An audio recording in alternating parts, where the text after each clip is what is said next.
কোন সূত্রের ভিত্তিতে ধর্মনগর আইএসবিডি এলাকা থেকে আমরা একজনকে এখানে ওনার সন্দেহজনক গতিবিধি থাকায় ওনাকে আমরা আটক করেছি।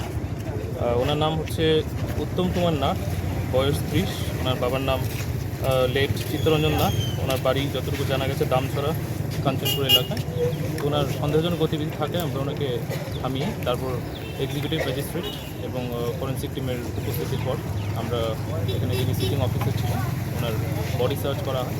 তারপর সমস্ত আইনানুগ পদ্ধতি মেনে তারপর আমরা ওনার সঙ্গে একটি ব্যাগ ছিল, সেই ব্যাগটিতে তল্লাশি চালানো হয় সব সাক্ষীগণের উপস্থিতিতে। তল্লাশির পর ব্যাগটিতে কিছু খালি কৌটো, তারপর একটি সাসপেক্টেড সোপ কেস পাওয়া যায়, যেটা হচ্ছে সাসপেক্টেড ব্রাউন সুগার টাইপের মেটেরিয়াল ছিল। এছাড়া অন্যান্য চিপসের প্যাকেট ছিল। তো তারপর ফরেন্সিক টিমের সঙ্গে এখানে স্পট টেস্ট করা হয়, যেটাতে ওটা পজিটিভ আসে। তো তারপর আমরা এটাকে ওয়েট করি।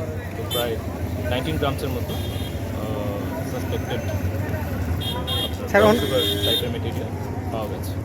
স্যার অনুমানিক বাজার মূল্য কত হতে পারে? এটা আনুমানিক বাজার মূল্য এখনই ঠিক বলা যাচ্ছে না, কিন্তু আমরা পরবর্তীকালে আমরা শেয়ার করব।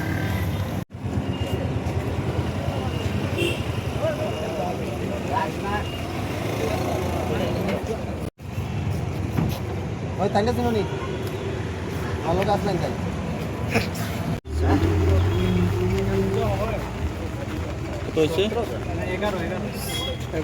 17